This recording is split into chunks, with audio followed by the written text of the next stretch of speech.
What's up, everybody? Caleb Wagner, aka Wags My Tag, coming back strong inside your eye. And I'm talking about a legendary story. That's right, Revival of F, Dragon Ball Z. It's going down. We just got a script synopsis, and I want to talk about some of the fine points of the entire story. I don't want to spoil anything for anybody, but you know you want to hear what's going to happen. So let's talk about it without further ado. So we started off, and we have Sorbet and Tagoma. They're two of Frieza's men. They're like Dodoria and Zarbon's level. They're like 100,000 power level bros. They're not that strong. They end up coming to Earth to bring back Frieza because it's about time he comes back, don't you think? They end up teaming up with Pilaf, and they go to the bottom of the ocean to get the 7-star Dragon Ball. They bring it up. They get Shenron to come back, and Shenron is hesitant with his wishes to bring back Frieza because he doesn't like it. He's been dead for over a year, but he ends up going through with it. They bring back the pieces of Frieza. See, Frieza does not get brought back by himself. They get the reptile, like, different pieces of the snake, and then they take them back to space and put them in one of the healing chambers. After that, we end up talking to Frieza, and Frieza talks about how his power level was not anything where it could have been. How he's talking about how he never had a reason to practice before, never had a reason to train, never had a reason to be afraid. And I really do like that because, you know, in the Namek series, Frieza was the baddest person in the entire universe. When I was a child, I thought I was scared of Frieza because he went into villages and destroyed everybody regardless. He was a bad man. But you know one thing? He wasn't ready for a fight. He probably was at a buffet 2 days before he went to Namek because it was probably a vacation for him. Like, he was not ready for a fight. Goku had been training for like 100 days with King Kai, goes and fights a stronger dude named Vegeta than he's ever fought before, then goes into space and trains harder than he's ever trained ever before. Probably the hardest that any, Z Warrior's ever trained ever. I know there's a lot of amazing training sessions, but when Goku went to 100 times gravity, he took it to a different level, and you can see it in his power level. Frieza wasn't ready for this, and that's how he feels about this. Going into this next fight, he's like, I'm going to go kill those dirty monkey Saiyans. It's about time to get some retribution. I'm going to go train. He goes to train for 4 months. That's right. He disappears, trains for 4 months. And the whole thing is, even when he trains for 4 months, he feels as though after 4 months he's ready. He could have kept going for a year. He could have kept going for 2 years. But he's arrogant. You know, he's never trained before basically in his entire life. He trains for 4 months, and he's like, I have obtained God status. He's basically times his power probably by 10,000, 20,000. Some ridiculously crazy number. If you guys want to help me out in the comments, we could talk about that. But he ends up timesing his power probably by 50,000 times. And it's like, I'm going for the fight now. He goes to Earth. And at this point, Goku and Vegeta are training with Whis. That's right. They're starting to master the God level of their powers. If you guys haven't already heard, Vegeta has risen to God status. That's right. He's got it as well. And Goku's became a lot more, predominant. You know, he's, way better at what he was doing before. We end up seeing Frieza come to Earth. The two baddest Z Warriors, they're off training with Whis. And it's left up to Roshi, Gohan, all Tien, Piccolo. They have to take on 1,000 of Frieza's men and Frieza. So it's crazy. You don't even get to see Gotenks. I'm kind of upset about that. You know, Goten's one of the coolest characters. I really like Goten. And Trunks is a badass as well. And we're not even going to get to see them fuse. Or maybe, we're probably not even going to see them at all. Maybe we're going to see them, for a second. And then Gohan's going to sneak away and say, oh, I'm going to go do something. Doesn't involve fighting. Just to add on to Goku's dickness, Gohan's, I cannot believe I said Goku, Gohan's dickness. Gohan goes after Frieza in his first form and gets sunned. That's probably my least favorite thing about this entire movie, is that Gohan, the ultimate warrior, the Super Saiyan 2 that beat Cell, gets one-shotted, that's right, by Frieza in his first form. He gets hit with a ki blast that stops his heart, and Gohan is basically dead. But Piccolo has to save the day, save his true child, because you know Piccolo's more of a father to Gohan than Goku ever was. You know, the demon Piccolo has to go do a compression ki blast over his chest to keep his lungs moving. I think it's absolutely weak, though. It should have been the other way around. There's no way that Piccolo's saving Gohan when Gohan is 1,000 times stronger than Piccolo. You know what I'm saying? He was stronger than Ultimate Buu. He was stronger than the, Super Buu easily. And Gotenks Buu. Man, Ultimate Gohan's a bad man, is what I'm trying to say. After all this goes down and the Z-Warriors are whittled down by Frieza, you end up bringing in Goku. Goku goes to his new heights of power. That's right. Frieza does not fool around. He goes straight to his God form. And then Goku says, okay, it's not only time for God form, it's time for something new. And we see a blue-haired Super Saiyan God. That's how we can say it. So currently, you know, in the Battle of the Gods, we saw the Super Saiyan base form, or Super Saiyan God base form. It is nothing compared to what it potentially can be. When Goku controls his power the correct way, his hair ends up turning blue inside of that aura. And he ends up gaining strength that is unlike anything ever before. When him and Frieza fight each other, they're evenly matched. So you gotta take your hats off. Frieza is one of the baddest people ever. He trained for 4 months, and he's as strong as Super Saiyan God Goku plus. Like, whatever this new, like, a power-up gives him, like, he's tit for tat with him.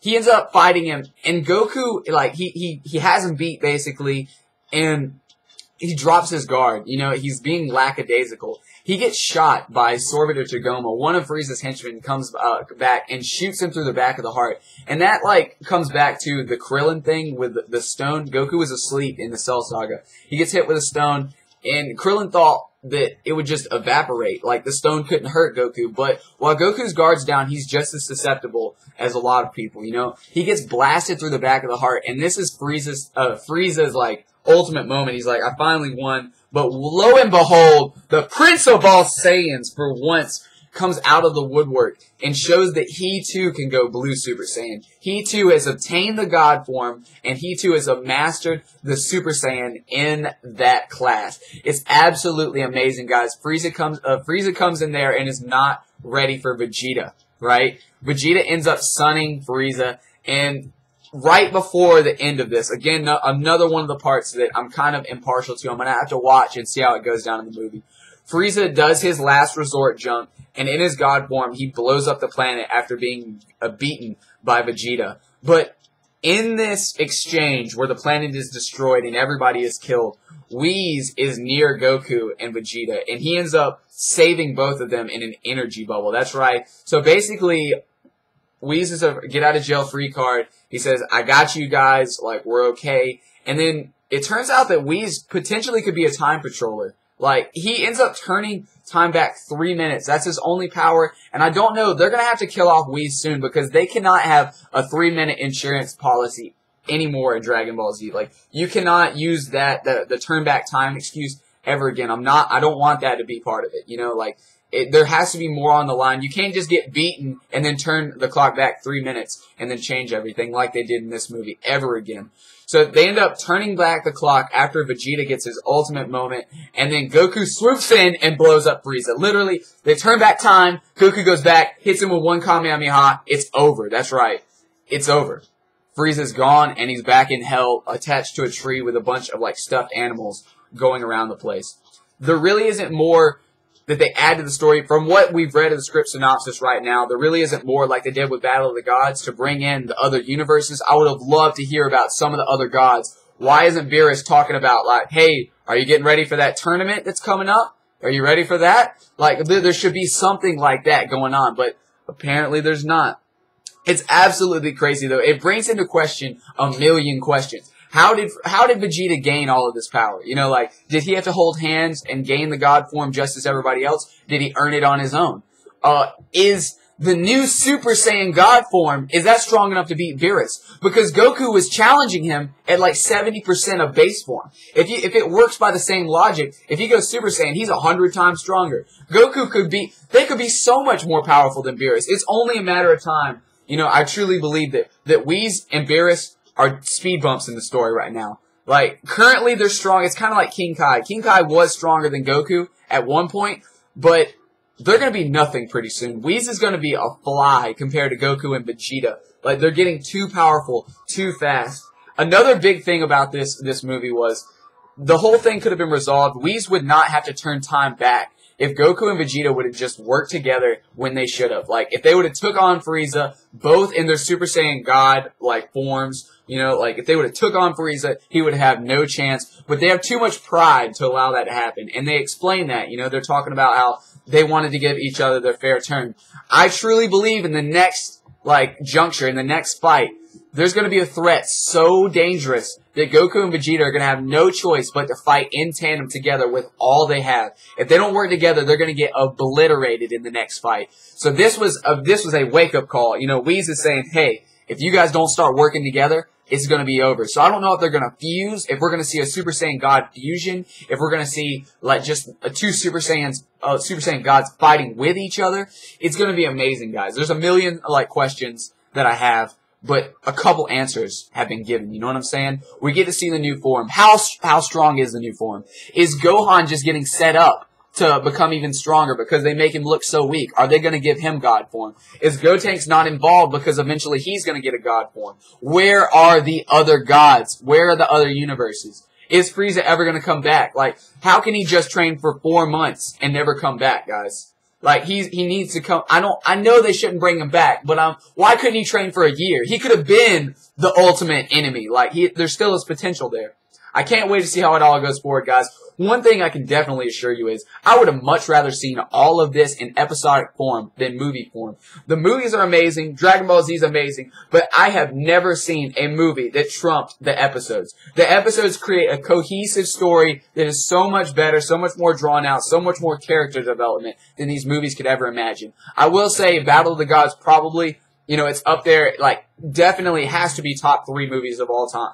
Top 3 Dragon Ball Z movies, if not the top. I like the story of Bardock and the story of Future Trunks, but Battle of Gods, it's right up there. It's one of those 3 that's the best movie in my opinion.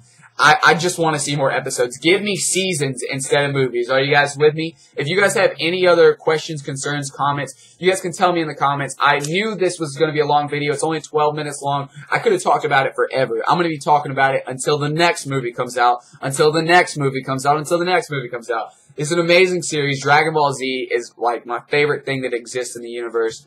I cannot wait for more. I cannot wait to see it, and I can't wait to review it for you guys. It's going to be absolutely amazing. Get back at it, rate, comment, subscribe, because I'm going to talk about more of the best Dragon Ball Z information on the entire internet, right? So get back here, guys. Check me out on Twitch. Check me out on Twitter, all the cool places. Twitch.tv/WagsMyTag. I play Xenoverse because that game's freaking amazing, and I can't wait to get to all the new forms in it. The DLC package is already going to be there. It's going to be amazing. Rate, comment, subscribe, guys. Get back at it, and stay healthy. Eat those sensu beans. Peace, guys.